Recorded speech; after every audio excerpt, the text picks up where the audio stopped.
से प्रेम करता है, बल्कि उसका नाम भी डर के मारे जबान पर नहीं लेता, छुपा के रखता है। इसलिए भारत जी कभी कह नहीं रहे कि हम प्रेम करते हैं, वो तो ये कह रहे हैं कि हम भैया के अपराधी हैं, हमारे कारण भैया को बन जाना पड़ा। अगर भरत का जन्म नहीं हुआ होता तो भैया बन नहीं आए होते, भाभी माँ बन नहीं आई होती। और कभी कभी तो खुद की किस्मत को भी कोसते हैं, कभी कभी पिताजी को भी कोसते हैं कि पिताजी ने हमारे साथ अन्याय किया, उनके पास करने के लिए बहुत कुछ था पर किया कुछ नहीं। मरण काल विधि मति हर लीनी, मरते समय दशरथ जी की मति को विधि ने हर लिया था। थोड़ा देर और नहीं ठहर सकते थे? पिताजी थोड़ी देर और नहीं ठहर सकते थे?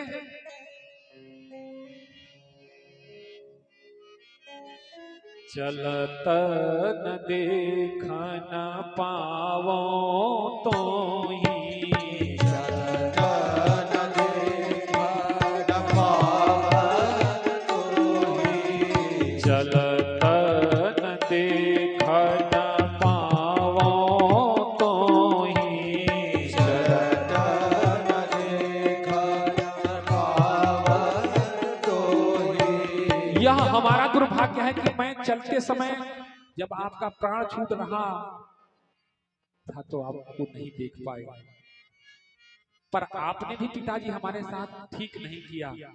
क्या?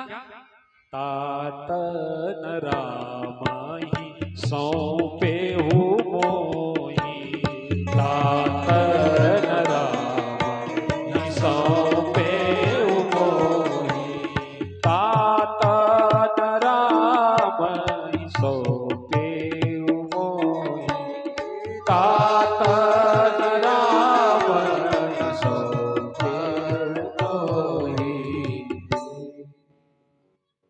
अरे मरते समय हमारे हाथ को भैया के हाथ में रख दिया होता, या कह दिया होता हमसे अधिक सौभाग्यशाली तो लक्ष्मण है। हर तरह से मैं अभागा हूं। भरत जी खुद को कोस रहे हैं। हाँ मित्रों, क्योंकि प्रेम आप जिससे करते हो उसको कष्ट नहीं देना चाहते, बल्कि उसके जीवन में आने वाले तमाम कष्टों को आप अपने ऊपर ले लेना चाहते हैं। उसके जीवन में उत्पन्न होने वाले तमाम कष्टों को आप अपने ऊपर ले लेना चाहते हैं। और भरत जी के अंदर राम के प्रेम का, राम के वियोग का, जो वियोग का पीड़ा है वो बढ़ती जा रही है। और जानते हैं मित्रों, वियोग की 11 दशाएं होती हैं। वियोग की कितनी दशाएं होती हैं? बोलो कौन कौन? नहीं पता। ये जानते हो कि 11 है, तो भी जानते हो कि कौन? आप बोले तो बोले। अच्छा, तो तोता ना बना जाए, क्योंकि तोते हमेशा खोते में ही रहते हैं, और अगर बाई चांस खोते से निकल गए तो पिंजड़े में कैद हो जाते हैं। बनना है तो कोयल बनो, जो एक बार कूकती है तो पूरी दुनिया उसके सुर में सुर मिलाने लगती है। तो ले लो, बनना है तो कोयल बनो। वियोग की 11 दशाएं हैं। अब हम आपसे कहेंगे, आप जरा विचार कीजिएगा और जिन जिन दशाओं का मैं वर्णन कर रहा हूं उनको भरत जी के जीवन में देखिएगा। प्रेम की सबसे पहली अवस्था, वियोग के सबसे पहली अवस्था का नाम, पहली दशा का नाम है अभिलाषा। क्या है? अभिलाषा। अच्छा, अभिलाषा का मतलब क्या होता है? अभिष्ट लगाओ। अभिष्ट लगाओ मतलब अभिलाषा। विशेष प्रकार की इच्छा, अभिष्ट लगाव वाली इच्छा। तो भरत जी का विशेष लगाव है राम जी से, इसलिए राम जी का बन जाना भरत जी को पच नहीं रहा, और इसी इच्छा को पूर्ण करने के लिए वो तमाम अपने विचारों को सबसे अभिव्यक्त कर रहे हैं। कभी गुरुदेव भगवान से कहते हैं कि कल ही मैं यहां से सबको लेकर के चलूंगा, कहां? भैया को मनाने के लिए वन में।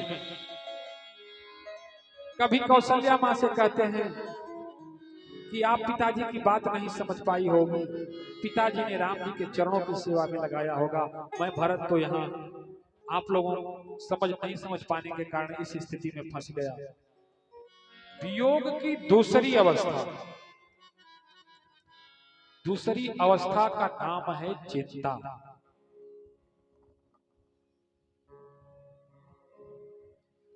आप वियोग की दूसरी अवस्था क्या है? दूसरी दशा क्या है? चिंता खाई जाती है आपको। आप जिससे प्रेम करते हो उसी की चिंता खाई जाती है। हर चीज आपके मन में अच्छे विचार नहीं आते, आप जिससे प्रेम करते हो उसका वियोग हो जाए तो उसके विषय में बुरे ख्याल, उसको लेकर के आप सशंकित रहने लगते हो।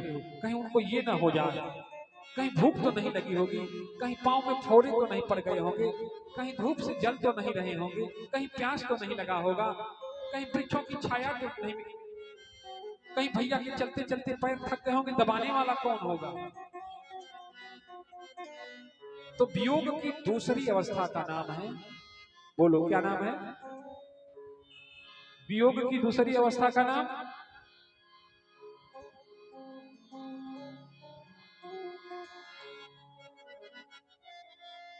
अब हमके तो समझे में नहीं क्या होता, हम क्योंकि सुनावे बैठल बानी थी, दीवाल में कपार लड़ावे। दूसरी अवस्था का नाम चिंता है।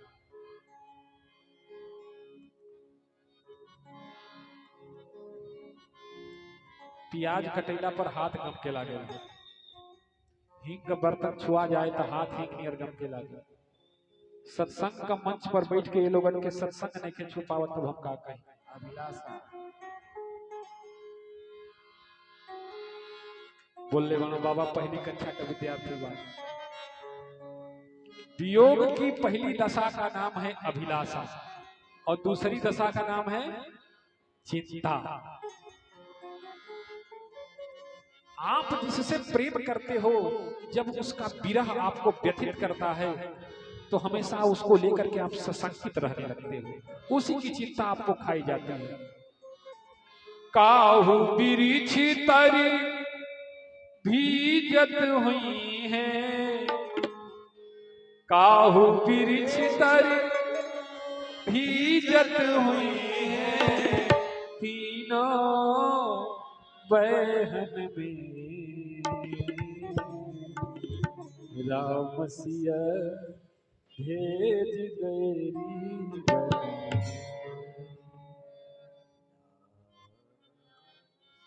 प्रात सवेरे को उठ करके माखन रोटी दे। कौन सुबह सुबह उठ करके भैया को मक्खन रोटी पसंद है देगा? तो वियोग की दूसरी अवस्था का क्या नाम है? चिंता। अब वियोग की तीसरी दशा का नाम है स्मरण। अब आप जहां बैठोगे उसी की चर्चा करोगे, जहां बैठोगे यत्र तत्र सर्वत्र उसी की चर्चा, स्मरण में वही रहेगा। अच्छा, की डिब्बी खोल करके चाहे मंदिर में रखो, चाहे मस्जिद में, चाहे गुरुद्वारे में, चाहे चर्च में, चाहे श्मशान में, चाहे गौशाला में, उसके अंदर से सुगंध हींग का ही ना आएगा, किसी दूसरे पदार्थ का आएगा। तो राम जी का स्मरण, भरत जी का वियोग, ये वियोग की तीसरी दशा का नाम क्या है? स्मरण। भैया हमारे बारे में क्या सोच रहे थे, भैया को कैसे कुश की चटाई पर नींद आई होगी, भैया इन कठोर जमीन पर कैसे पांव रखे होंगे, भाभी माँ के पांव कैसे पड़े होंगे, लक्ष्मण कैसे भैया के साथ वन काट रहा होगा। हमेशा उसी की चर्चा परिचर्चा स्मरण। और वियोग की चौथी दशा का नाम है गुण कथन। चौथी दशा का नाम क्या है? गुण कथन। आप जिसके वियोग में जलते हो उसी के गुणों की चर्चा करते हो। भैया ऐसे थे, भैया वैसे थे, भैया ये करते थे, भैया वो करते थे, हर क्षण भैया भैया ही। ये वियोग की चौथी दशा है। और वियोग की पांचवी दशा का नाम है उद्वेग। वियोग की पांचवी दशा का नाम है उद्वेग। उद्वेग किसको कहते हैं? उद्वेग नहीं, वेग समझते हैं? वेग माने गति। जैसे कभी किसी को रोते देखे हैं, रोते और रोते रोते जब लंबी सांस ले, देखा है कभी? वो भावाभिव्यक्ति उद्वेग, जहां भावातिरेक के कारण शब्द कंठ अवरुद्ध हो जाता है और शब्द नहीं फूट पाता। भावातिरेक के कारण कंठ अवरुद्ध हो जाता है, शब्द नहीं निकल पाता, उसको बोलते हैं उद्वेग। ये वियोग की पांचवी अवस्था। छठा प्रलाप। वियोग की छठी अवस्था क्या है? प्रलाप। आलाप और प्रलाप में विशेष अंतर है।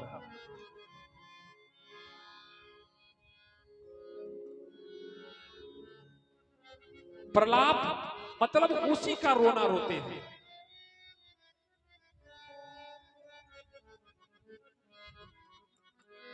जैसे दशरथ जी रो रहे हैं, राम गए वन प्राण न जाही, राम गए वन प्राण न जाही, यही सुख लागी रहे तन माही, यही सुख लागी रहे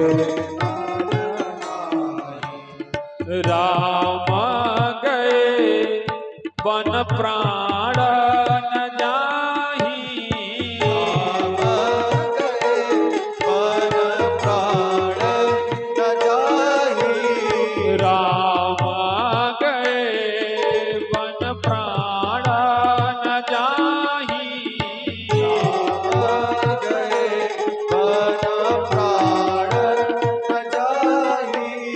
यही सुख लागी रहे तन माही, यही सुख लागी रहे तन माही।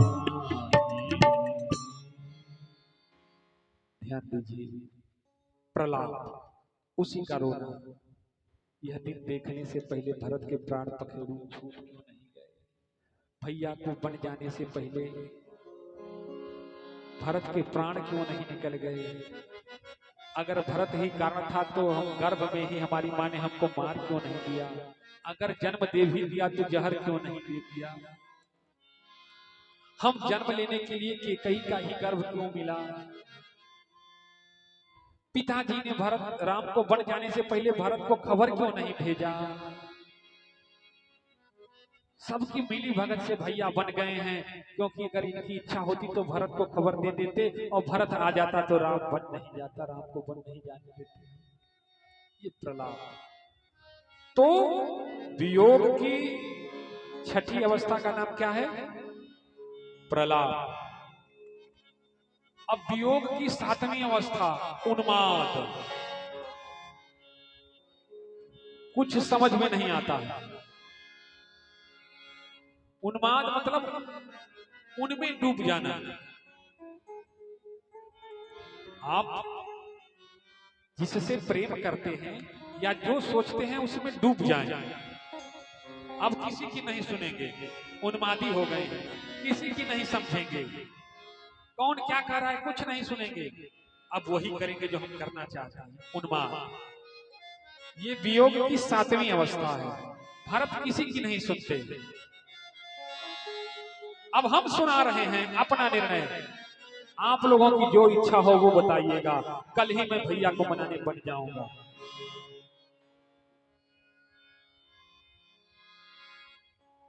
नंगे पांव चल रहा हूं, रथ पर नहीं जाऊंगा। सिर बल जाऊं उचित अस मोरा, सिर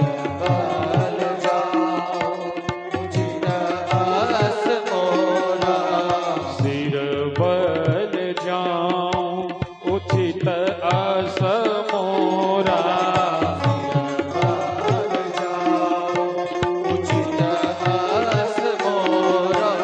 सबसे सेवक धर्म कठोरा,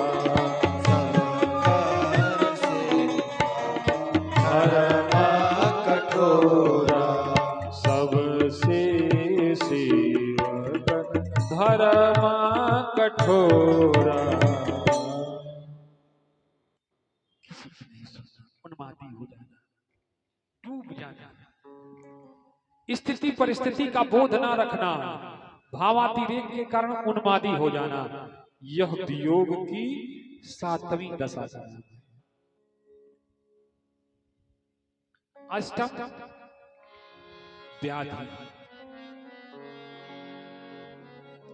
8वीं दशा का नाम क्या है? व्याधि, रोगी हो जाना,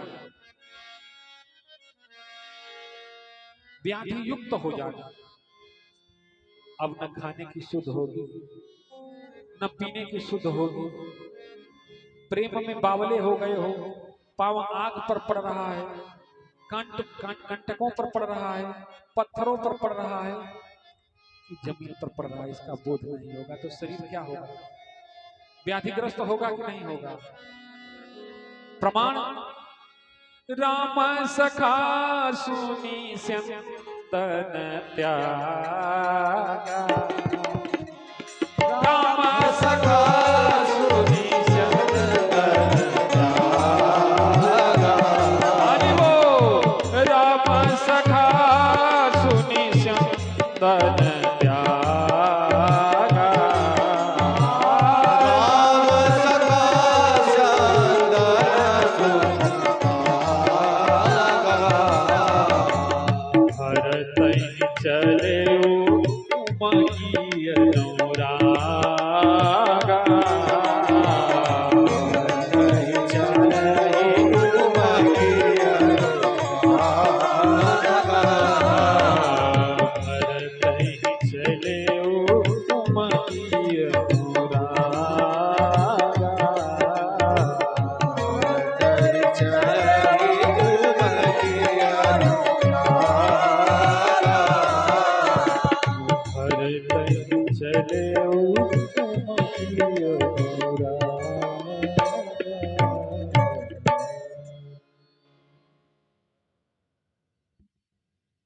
रथ से छलांग लगा देना।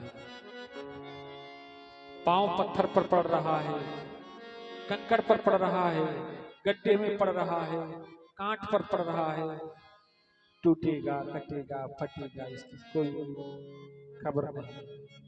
इससे क्या होगा? शरीर व्याधिग्रस्त हो जाएगा। तो वियोग के 8वें दशा का नाम क्या है? व्याधि। वियोग की 9वीं अवस्था, 9वीं दशा है जड़ता। अकेले में राम जी से ही बातें करते हैं, क्या भैया?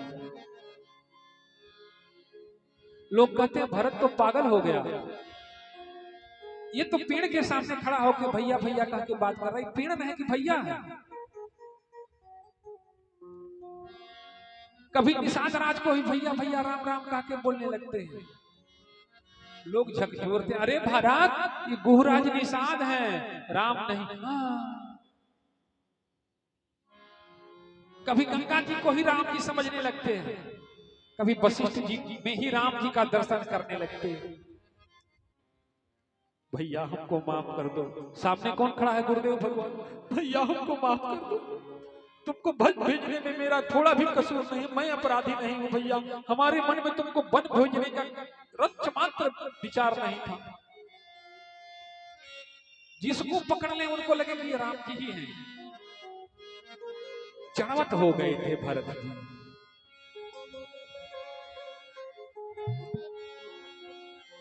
तो वियोग की 9वीं अवस्था का नाम है जड़ता। अब वियोग की 10वीं अवस्था। वियोग की 10वीं अवस्था क्या है? पीछे घबराहट, और ज्यादा घबराहट होगी तो क्या होगा? मूर्छा। तो वियोग की 10वीं अवस्था का नाम है मूर्छा।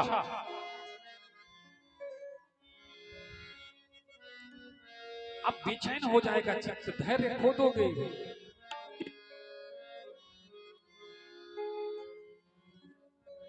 राम राम, देखो दशरथ जी की अवस्था देखो। राम राम रट बिकल भुआलो, राम राम रट बिकल भुआलो, राम राम रट बिकल भुआलो, राम राम रट बिकल भुआलो, हिमा मीनु पंख बिहंग बेहालो, मीनु पंख बिहंग भुआलो। बेचैनी, व्यग्रता, और बेचैनी जब ज्यादा बढ़ेगी तो क्या होगा? मूर्छा आ जाए, क्योंकि अब धैर्य जवाब दे रहा है। हार रघुनंदन प्राण प्रीते,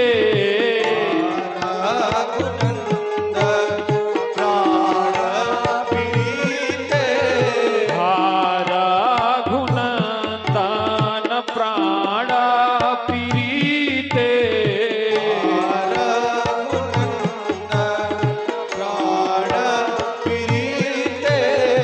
तुम बीन जियत बहुत दिन बीते, तुम बीन जियत बहुत दिन बीते, हे तुम बीन जियत बहुत दिन बीते।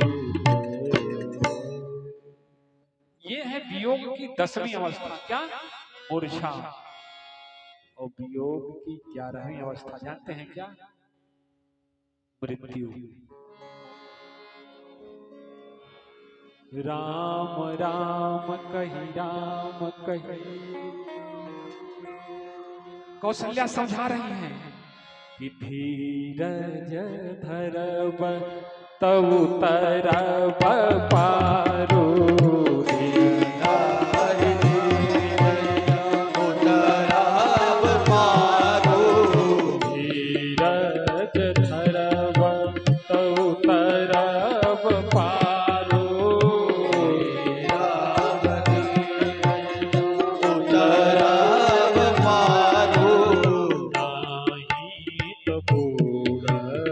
सब परिवार,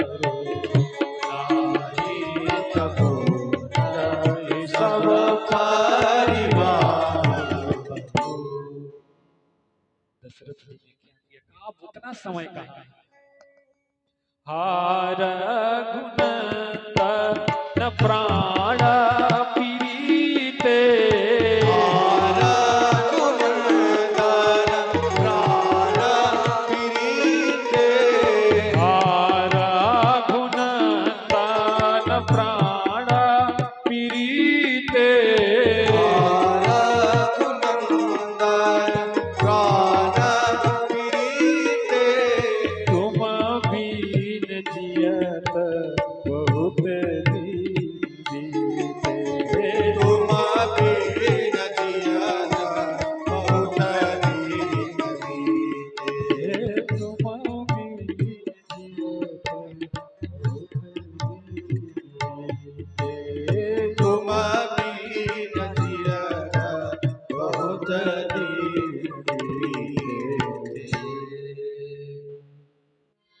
तो भारत जी इस आखिरी स्थिति तक पहुंच गए, तब संभालने के लिए गुरुदेव भगवान आए, वशिष्ठ जी आए।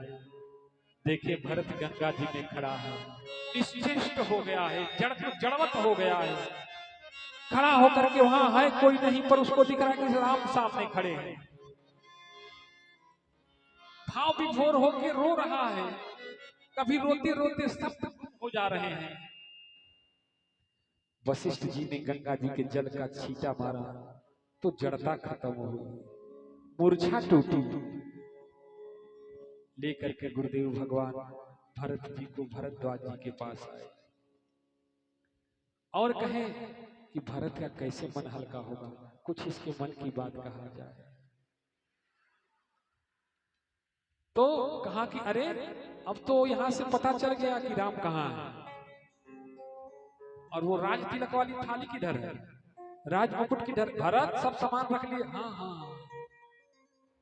अब बुरे दिन बीत गए, अब तो अच्छे दिन आने वाले हैं, क्योंकि अब हमारा राम हमारे आंखों के सामने होगा। अब हमारा राम हमारे आंखों के सामने होगा। भरत जी कहे गुरुदेव क्या वो दिन देखने तक भरत जी पाएगा? क्या भरत के भाग्य में भैया का दर्शन है? क्या मुझे अभागे भरत को भैया अपनाएंगे? क्या मुझ पतित को भैया को मुंह दिखाने का अधिकार है? गुरुदेव क्या भरत के प्राण इतने निष्ठुर हो गए हैं कि जो भैया तक जाने तक रुके के छूट नहीं जा रहे इस कुकृत्य को करने के कारण? शायद इसमें भी ये प्राण भी जो है कौशल्या कैकेयी के कोख से उत्पन्न होने के कारण इसमें भी आसक्ति आ गई है राजपद की, वरना इनको तो छूट जाना चाहिए, प्राण तो निकल जाने चाहिए। अब देखिए पवित्र प्राण तो पिताजी के थे जो भैया का वियोग नहीं सह पाया, पर मैं तो स्वार्थी हूं ना गुरुदेव, क्योंकि हमारे अंदर हमारी मां का दूध न है गुरुदेव, हमारे विचार उस दूध से मलिन हो गए हैं गुरुदेव, क्योंकि हम बंजर ऊसर गर्भ में हमारा जन्म हुआ है ना गुरुदेव। भैया के भाभी माँ के लक्ष्मण के बन जाने का कारण मैं ही हूं ना गुरुदेव। वशिष्ठ जी ने कहा व्यर्थ की प्रलाप क्यों करते हो? पूरे रास्ते जो भी मिला, क्या कभी किसी के मुंह से तुमने सुना कि राम ने तुम्हारे बारे में कुछ कहा? जो मिला वो यही कहा कि धन्य भरत तुम सब विधि साधु। निषाद राज जी के यहाँ गए, निषाद राज साथ में है, पूछो राम पूरी रात तुम्हारी ही चर्चा करते हैं, वो तो तुमसे प्रेम करते हैं। हाँ गुरुदेव प्रेम तो करते हैं, पर भरत ने ना प्रेम का गला घोट दिया गुरुदेव। भैया ने तो हमसे निश्चल प्रेम किया ही, पर हमारी माँ के कृत्य के कारण भरत ने भैया के प्रेम का गला घोट दिया अपने स्वार्थ के कारण। ऐसा न बोल पगले, राम के मन में तुम्हारे लिए कोई खोट नहीं, क्योंकि राम तो सब जानने वाला है, सब कुछ समझने वाला है। सर्व सर्व गति सर्व उराले, सर्व सर्व गति सर्व उराले, बसई राम सबके प्रतिपाले, बसई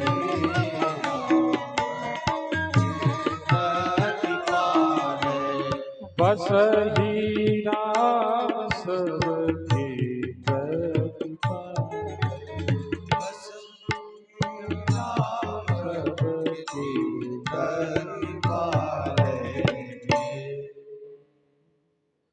ये स्थिति है भक्त की, भरत की। भरत मतलब भगत, और भक्तों के भी चार प्रकार होते हैं।